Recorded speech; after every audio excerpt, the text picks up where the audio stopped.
आज हम लोग प्रॉफिट लॉस के आगे के पैटर्न्स को देखेंगे। ठीक है, चलिए शुरुआत करते हैं। प्रॉफिट लॉस में मैंने एक बेसिक आपको फार्मूला बताया था कि जब कभी प्रॉफिट या लॉस का परसेंटेज पूछा जाए तो पहले फ्रैक्शन होता है भिन्न, भिन्न में बेस होता है क्रय मूल्य, और उसको अगर प्रतिशत में बदलना है तो किससे मल्टीप्लाई करते हैं? 100 से। ठीक है, तो एक फॉर्मूला हमने ये देखा है, प्रॉफिट या लॉस का परसेंट बराबर कॉस्ट प्राइस इंटू 100 फ्रैक्शन के रूप में। ठीक, इसके अलावा आगे के पैटर्न्स को हम लोग देखेंगे।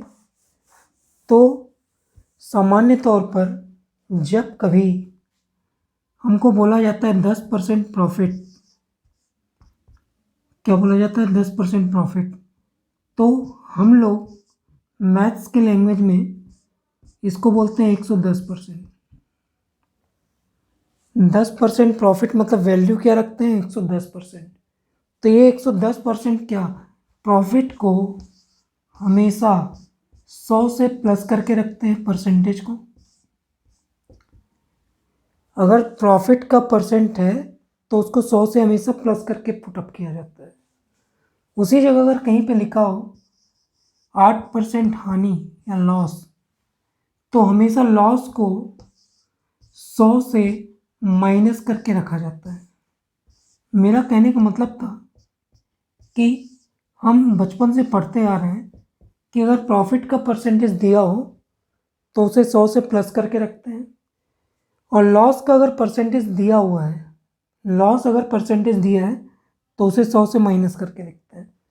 100 में से 8 माइनस करेंगे तो 92। आगे चल के मैं इस पर यह बोलना चाहता हूँ कि बार बार अगर ये चीज़ें आती हैं तो डायरेक्ट करनी चाहिए।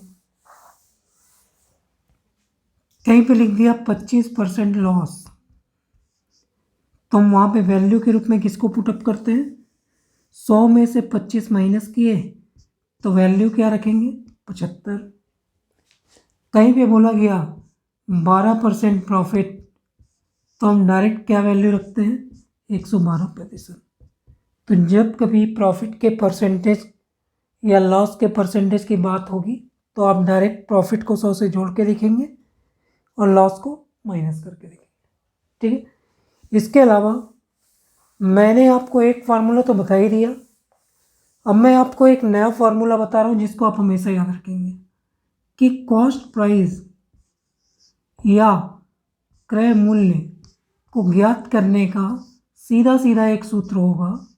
कॉस्ट प्राइस या क्रय मूल्य को ज्ञात करने का सीधा सीधा सूत्र होगा सेलिंग प्राइस बटे प्रतिशत।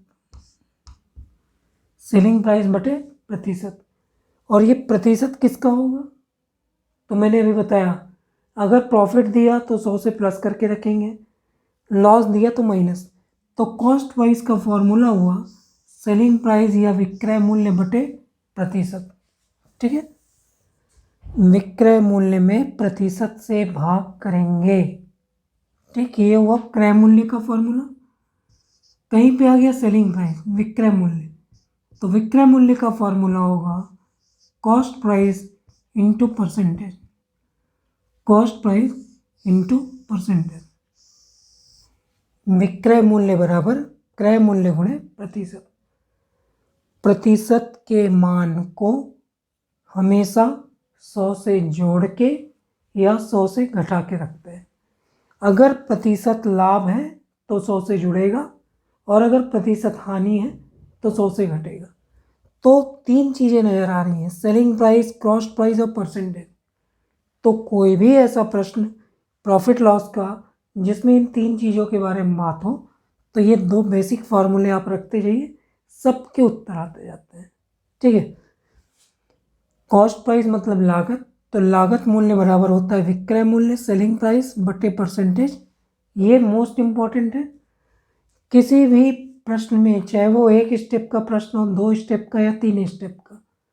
अगर आपको ये तीन चीज़ें पता है तो पहले इन तीन चीज़ों के बारे में जानकारी लिखिए, फिर चीज़ें अपने आप क्लियर होती चलती हैं कि यार ये छूट रहा है तो ये उत्तर होगा, वो छूट रहा है तो वो उत्तर होगा। मतलब क्लियरिटी होती जाती है, कभी दिक्कत नहीं होती है। तो ये पहला फॉर्मूला, ये दूसरा फॉर्मूला, दोनों आप याद रखिए। चलिए इससे संबंधित प्रश्नों को करते हैं। पहले प्रश्न को देखते हैं। आदित्य ने एक सोफा सेट 8,580 में बेचकर 4% लाभ कमाया, तो सोफा सेट का क्रय मूल्य क्या था? पहले डिटेल को लिखिए। सोफा सेट बेचकर मतलब सेलिंग प्राइस, कितने में बेचा? तो बोलता है 8,580। तो सोफा सेट को बेचा कितने में? 8,580। आगे बोलता है 4% का लाभ कमाया, तो प्रॉफिट का परसेंटेज कितना है? 4। तो हम वैल्यू क्या रखेंगे?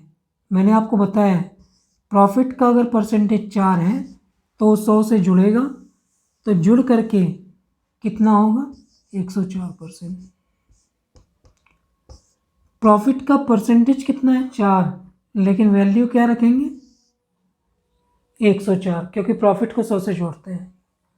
आप खुद देखिए, बेचता 8,580 में है, प्रॉफिट होता है 4% का, क्या चीज़ मिसिंग है? Cost price. तो पहले तो आपको प्रश्न चाहे कुछ भी बोले, कॉस्ट प्राइस मिसिंग लग रहा है तो पहले कॉस्ट प्राइस ही निकालना चाहिए। कॉस्ट प्राइस मिसिंग है तो कॉस्ट प्राइस का फार्मूला मैंने बताया, क्रय मूल्य बराबर विक्रय मूल्य और बटे परसेंटेज। तो विक्रय मूल्य कितना है? 8,580। प्रतिशत की वैल्यू प्रॉफिट को किससे रखेंगे? जोड़ के, तो 104%। ये पहला क्वेश्चन है इसलिए मैं इसमें बेसिक बता रहा हूँ। ये परसेंट का चिन्ह 100 जो है, चिन्ह हटता है तो बटे 100 में आएगा। आगे चल के मैं इसको डायरेक्ट रखूँगा, वहाँ आप इसको डायरेक्ट करना सीखेंगे। तो ये हुआ 104 और इसका बटे 100, परसेंट चिन्ह हटेगा तो बटे में 100 आएगा। अब ये 100 डायरेक्ट ऊपर हमेशा चलेगा, तो अगली बार ये 100 में डायरेक्ट ऊपर कर दूंगा। ठीक है, तो अगला ध्यान रखेंगे। तो कॉस्ट प्राइस बराबर 8,580 गुणे 100 बटे 104।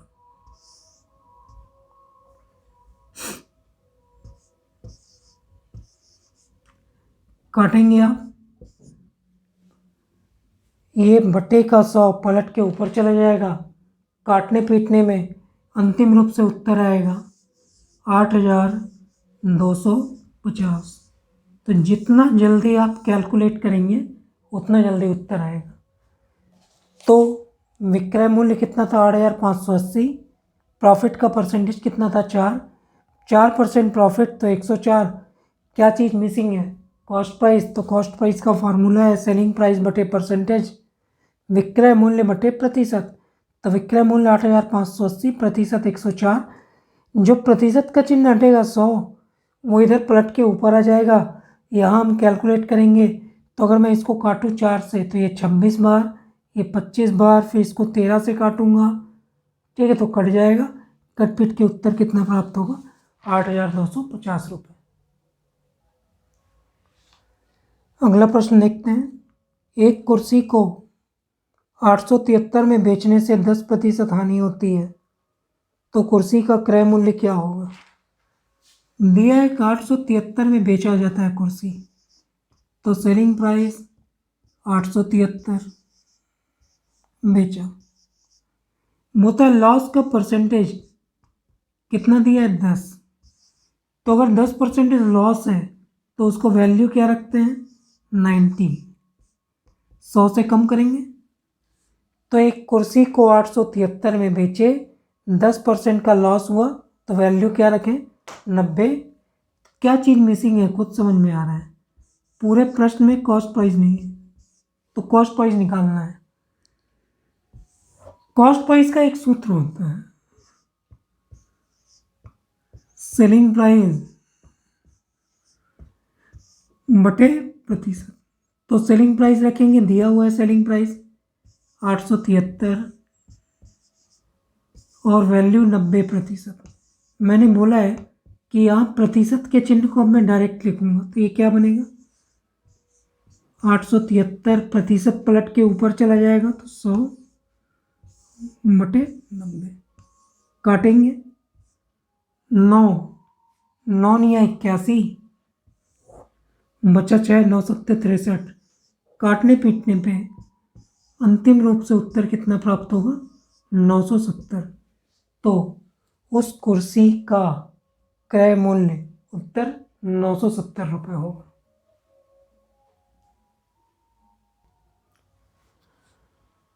ऐसे ही अगला एक प्रश्न जल्दी से देखते हैं। एक घड़ी को 3,360 रुपये में बेचने पर 5% लाभ होता है, तो घड़ी का लागत मूल्य क्या होगा। फिर वही घड़ी का सेलिंग प्राइस कितना दिया है 3,360 रुपये।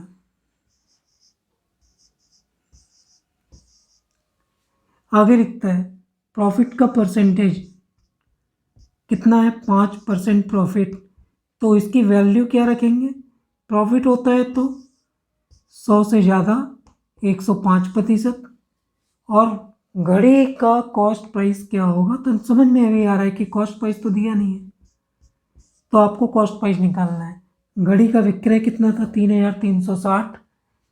कॉस्ट प्राइस का फॉर्मूला है सीधा सीधा सेलिंग प्राइस या विक्रय मूल्य बटे परसेंटेज।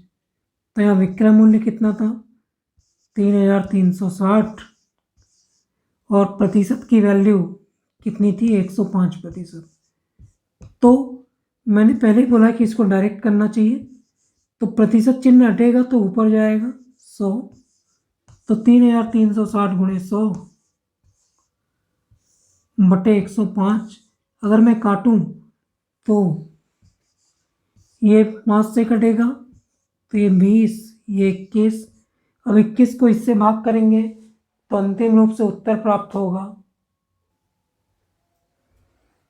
तो क्रय मूल्य काट पीट के अंतिम रूप से प्राप्त होगा। कैलकुलेशन यार आपको करना है, जितना जल्दी आप करेंगे उतना अच्छा होगा। तो काटने पीटने पे यहाँ पे अंतिम रूप से कॉस्ट प्राइस आएगा 3,200। तो कॉस्ट प्राइस का सूत्र क्या है सेलिंग प्राइस बटे प्रतिशत। विक्रय मूल्य बटे प्रतिशत करने पे क्रय मूल्य प्राप्त होता है, बाकी वैल्यू रखते जाइए उत्तर आता जाता है। अगला प्रश्न देखते हैं। एक सोफा सेट का लागत मूल्य 32,500 रुपये है, इसे कितने में बेचें कि 15% का लाभ प्राप्त हो। सोफा सेट का लागत मूल्य मतलब कॉस्ट प्राइस कितना है 32,500। कॉस्ट प्राइस है 32,500, कितने में बेचें कि प्रॉफिट का परसेंटेज कितना दिया है 15। तो जाहिर सी बात है 15% प्रॉफिट को हम वैल्यू में क्या रखेंगे 115%। तो दिए गए प्रश्न में क्या क्या जानकारी है।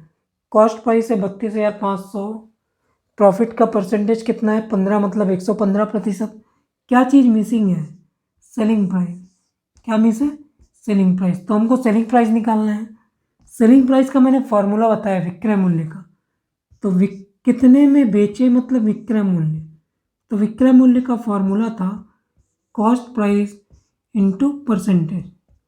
तो यहाँ कॉस्ट प्राइस कितना दिया हुआ है तो 32,500 और परसेंटेज कितना है तो 115।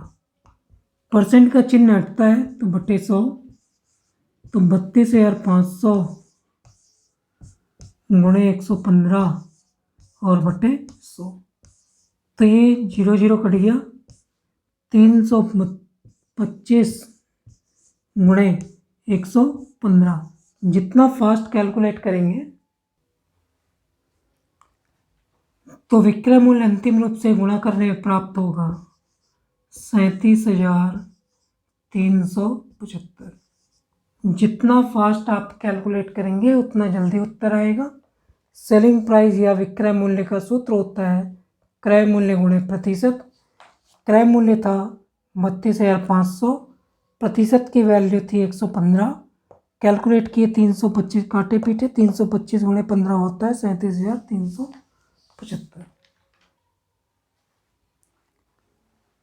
अगला प्रश्न,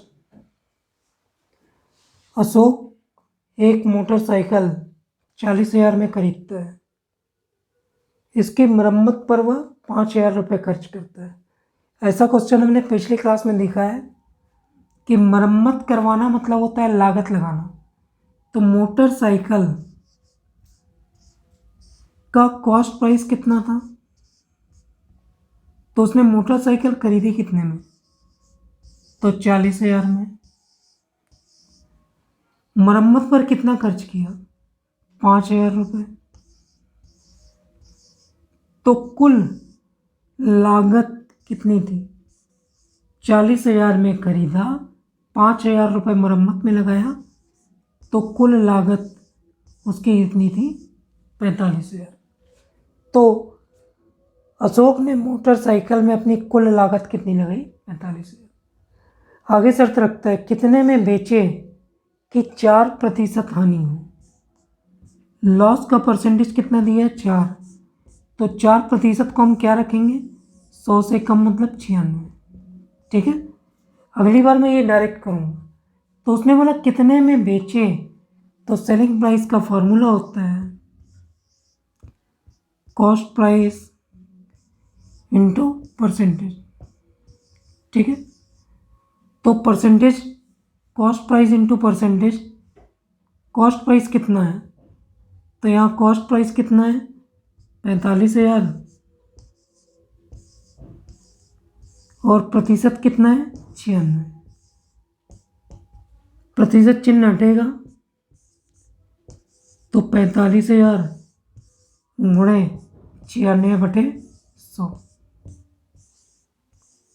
0 कटेगा, काटने पे 45 गुणे 45, 450 गुणे 96, कैलकुलेट करने पे उत्तर आएगा 43,200। तो मोटरसाइकिल को कितने में बेचे, तो उत्तर 43,200 में बेचने पर। प्रॉफिट लॉस का एक पैटर्न होता है, उस नए पैटर्न को देखते हैं कि वो क्या है। जब एक वस्तु कई बार बेची जाती है, मान लो कोई वस्तु ए खरीदा, बेच दिया बी को, फिर वो बी उसी वस्तु को बेच दिया सी को, फिर सी वही वस्तु बेच दिया डी को।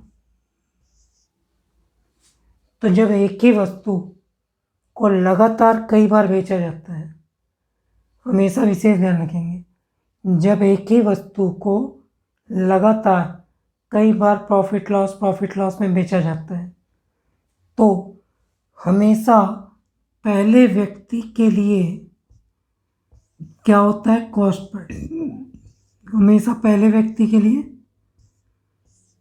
कॉस्ट प्राइस, और हमेशा अंतिम व्यक्ति के लिए, याद रखिएगा, अंतिम व्यक्ति के लिए हमेशा वो क्या होगा, सेलिंग प्राइस।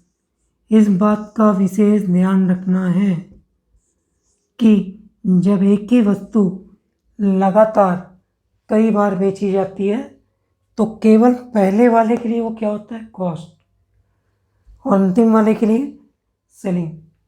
तो अगर पहले वाले का प्राइस दिया है तो कॉस्ट प्राइस होगा, और अगर अंतिम वाले का प्राइस दिया है तो क्या होगा, सेलिंग प्राइस। ये प्रश्न अक्सर घुमाता है, क्या बोलता है, अंतिम ने खरीदा, तो आप इससे कभी नहीं घबराना। क्या लिखेगा, अंतिम ने खरीदा। तो याद रखिएगा, अंतिम के लिए कभी खरीदा नहीं होता। बोलेगा क्या, अंतिम व्यक्ति ने इतने में खरीदा, लेकिन अगर वो अंतिम व्यक्ति के बारे में बोल रहा है, चाहे वो खरीदा बोले चाहे बेचा बोले, तो अंतिम व्यक्ति के लिए केवल और वो केवल क्या है, सेलिंग प्राइस। तो अगर अंतिम व्यक्ति का दिया है तो सेलिंग प्राइस है, और पहले व्यक्ति का दिया है तो कॉस्ट प्राइस है। ठीक, पहला देगा मतलब कॉस्ट प्राइस, अंतिम देगा मतलब सेलिंग प्राइस। इस बात का विशेष ध्यान रखना है। चलिए प्रश्नों की शुरुआत करते हैं। प्रश्न आपके सामने है। ए ने एक मोटरसाइकिल 60,000 में खरीदी। पहला व्यक्ति कौन है? ए। और इसी का दे दिया ना, ए ने मोटरसाइकिल 60,000 में खरीदी, 10% लाभ पर बी को बेच दी। ए ने खरीदी 10% लाभ पर, किसको बेच दी? बी को।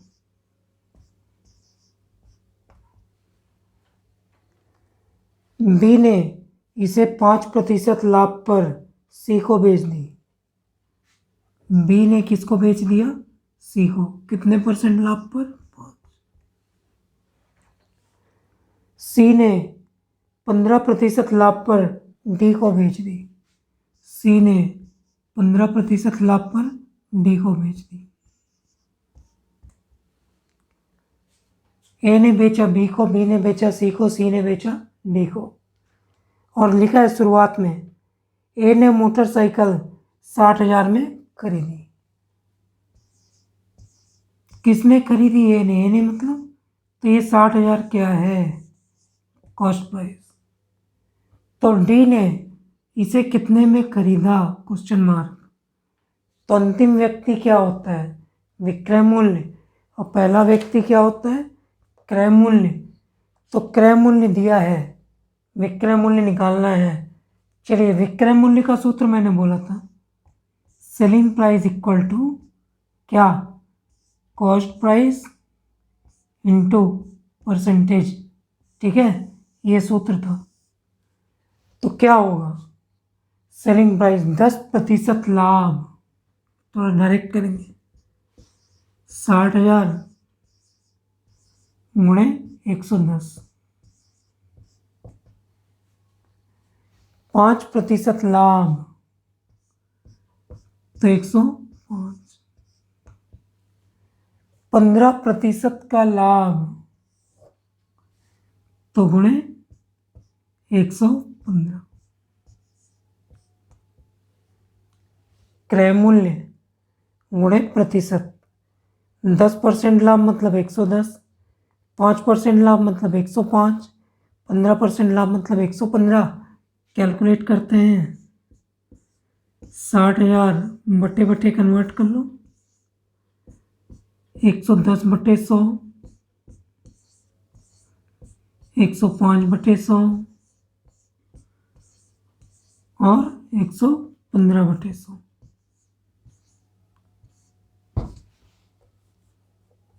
जो जितना फास्ट काटेगा उतना जल्दी उत्तर आएगा। पहले केवल 0 काट लो, 1 2 3 4, 1 2 3 4, 1 0 और 5। चलिए बाकी सबको काटिए पीटिए और उत्तर लिखिए। उत्तर आएगा 79695। ठीक है, तो विक्रय या डी ने कितने में खरीदा? 79,695 में खरीदा। तो पहले व्यक्ति के लिए क्या? क्रय मूल्य। अंतिम व्यक्ति के लिए विक्रय मूल्य। क्रय मूल्य दिया था, विक्रय मूल्य निकालना था। विक्रय मूल्य का सूत्र क्रय मूल्य गुणे प्रतिशत। चलिए अगला प्रश्न देखते हैं। अगला प्रश्न आपके सामने है। एक निर्माता कंपनी ने 10% लाभ पर थोक विक्रेता ने 15% लाभ पर फुटकर विक्रेता ने 25% लाभ पर उपभोक्ता को बेच दिया। यदि उपभोक्ता ने यह वस्तु 1,265 में खरीदी तो कंपनी का लागत मूल्य क्या था? चलिए ध्यान से, पहले कंपनी किसको बेचती है? थोक विक्रेता किसको बेच रहा है? फुटकर। और फुटकर किसको बेच रहा है? उपभोक्ता। तो इस तरह से कंपनी ने बेचा थोक विक्रेता को, थोक विक्रेता ने बेचा फुटकर को, फुटकर ने बेचा उपभोक्ता को। तो थोक विक्रेता को बेचा 10% लाभ पर, थोक विक्रेता ने फुटकर को बेचा 15% लाभ पर, फुटकर ने उपभोक्ता को बेचा 25% लाभ पर। हम देखते हैं कि पहला दिया है कि अंतिम। उपभोक्ता ने इसे 1265 में खरीदा, उपभोक्ता ने इसे 1265 में खरीदा। पहला व्यक्ति कौन था? कंपनी। अंतिम व्यक्ति कौन है? उपभोक्ता। किसका मूल्य दिया है? उपभोक्ता का। तो अगर ये उपभोक्ता का मूल्य दिया है तो फिर ये क्या है? अंतिम व्यक्ति के लिए हमेशा क्या होता है? विक्रय। आपको क्या निकालना है? पहला व्यक्ति। पहला व्यक्ति मतलब क्रय। तो क्रय मूल्य का फॉर्मूला क्या था? क्रय मूल्य का फॉर्मूला था विक्रय मूल्य और बटे प्रतिशत। तो आपको करना क्या है? विक्रय मूल्य के बटे में प्रतिशत एक सिरे से लिख देना है और जो होगा वो इसका उत्तर कहलाएगा। तो सीधे क्रय मूल्य बराबर विक्रय मूल्य 1265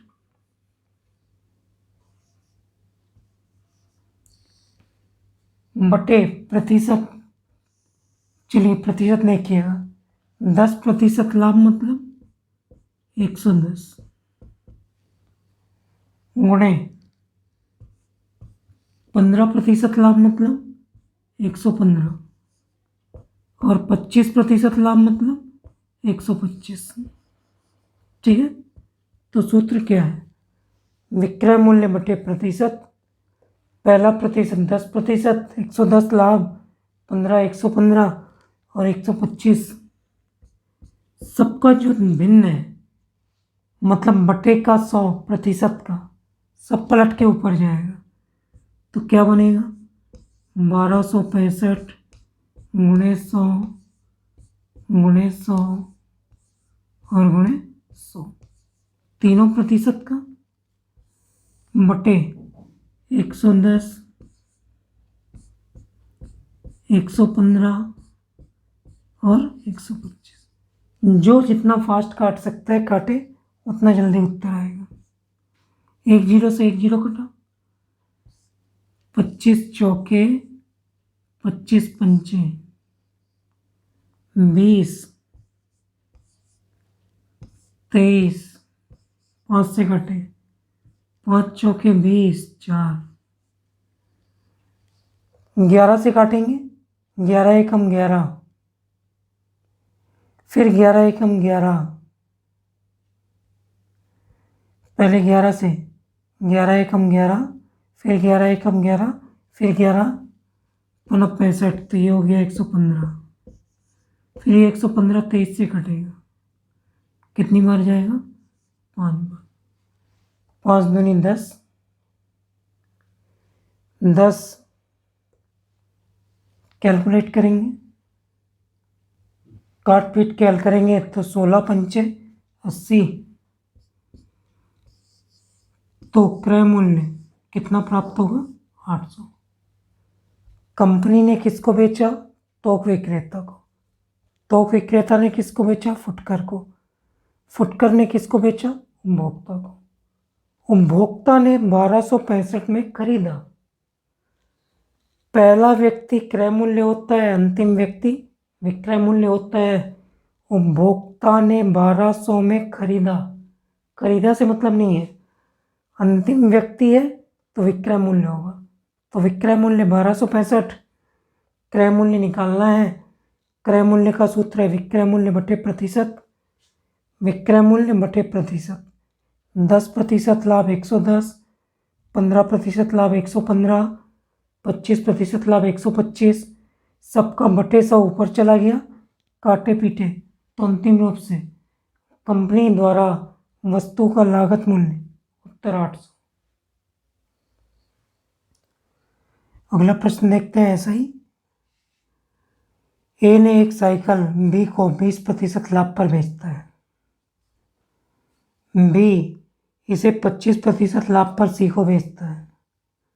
सी ने इसे 1500 रुपये में खरीदा, तो ए ने साइकिल कितने में भुगतान किया था? चलिए डिटेल दिया हूँ। ए किसको बेचता है? बी को साइकिल। बी किसको बेचता है? सी को। ए बेचता है 20% लाभ पर,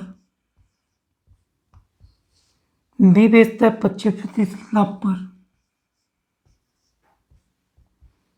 और लिखा है सी ने 1500 में खरीदा।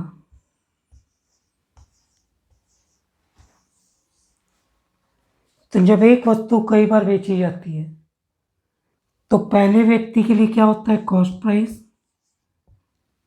और हमेशा अंतिम व्यक्ति के लिए क्या होता है? Selling price. तो ये 1500 में खरीदा, ध्यान से आदमी सोचता है खरीदा मतलब कॉस्ट प्राइस, गलत। विशेष तौर पे जब लगातार एक वस्तु कई लोगों में बेची जाती है तो अंतिम व्यक्ति के लिए हमेशा विक्रय होता है। तो ये 1500 क्या है? तो उत्तर विक्रय मूल्य है। और क्या निकालना है? Cost price. तो कॉस्ट प्राइस का फॉर्मूला सेलिंग प्राइस बटे प्रतिशत। ठीक है, चलिए वैल्यू रखते हैं। सेलिंग प्राइस कितना है? तो 1500। पहला प्रतिशत 20, तो 120। दूसरा प्रतिशत 25, तो 125। कैलकुलेट करेंगे तो प्रतिशत का 100 ऊपर जाएगा, 1500 गुणे 100 गुणे 100 बटे 120 गुणे 125। 25 से काटे तो 4 बार, 5 बार इसको काटे तो 5 बार, 6 बार। चलिए आप काटेंगे आगे। सब कुछ काटने पे 1500 गुणे 4 होता है 6000, 6000 बटे 6, 6000 बटे 6। तो अंतिम उत्तर कितना प्राप्त होगा? 1000। बार बार अंतिम व्यक्ति के लिए सेलिंग प्राइस होता है। तो 1500 क्या था? Selling price. चलिए अगला प्रश्न देखते हैं। वैसे ही एक अगला प्रश्न आपके सामने है, फूड इंस्पेक्टर 2013 का। एक साइकिल ए ने बी को 20% लाभ पर, बी ने सी को 25% लाभ पर बेची। सी ने साइकिल 225 रुपये में अदा की, तो साइकिल का मूल्य क्या था? फिर से वही, लगातार वही चीज़ें हैं। ए बी को, बी सी को, फिर अंतिम व्यक्ति जो भी है उसके बारे में दिया हुआ है। तो ए साइकिल किसको बेचता है? बी को। बी साइकिल किसको बेचता है? सी को। ए बेचता है 20% लाभ पर, बी बेचता है 25% लाभ पर, और सी उसके लिए कितने रुपए अदा करता है? 225। तो अंतिम व्यक्ति के लिए हमेशा सेलिंग प्राइस होता है। तो अंतिम व्यक्ति ने 225 में खरीदा, तो अंतिम व्यक्ति कौन है? सी। तो सी के लिए वो सेलिंग प्राइस है। तो ये क्या हुआ? पहला व्यक्ति। पहला व्यक्ति मतलब कॉस्ट प्राइस। कॉस्ट प्राइस का सूत्र मैंने बताया, सेलिंग प्राइस या विक्रय मूल्य और बटे प्रतिशत। ये सूत्र होता है। किसका सूत्र होता है? विक्रय क्रय मूल्य निकालने का। तो क्रय मूल्य बराबर विक्रय मूल्य बटे प्रतिशत। विशेष ध्यान रखें, जब एक वस्तु कई बार बेची जाती है तो अंतिम व्यक्ति सेलिंग प्राइस, पहला व्यक्ति कॉस्ट प्राइस। पहले व्यक्ति की डिटेल नहीं दी है, मतलब आपको कॉस्ट प्राइस निकालना है। तो कॉस्ट प्राइस बराबर सेलिंग प्राइस कितना था? 225 बटे प्रतिशत, 20% लाभ मतलब 120 और 25% लाभ मतलब 125। चलिए कैलकुलेट करेंगे। प्रतिशत चिन्ह का 100 ऊपर जाएगा,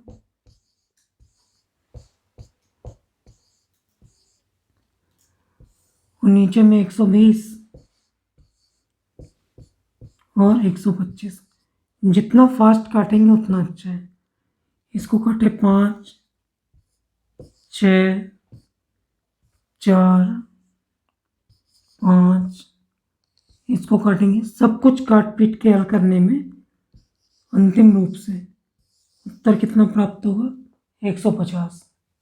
तो वह साइकिल का लागत मूल्य कितना होगा? तो 150 रुपये।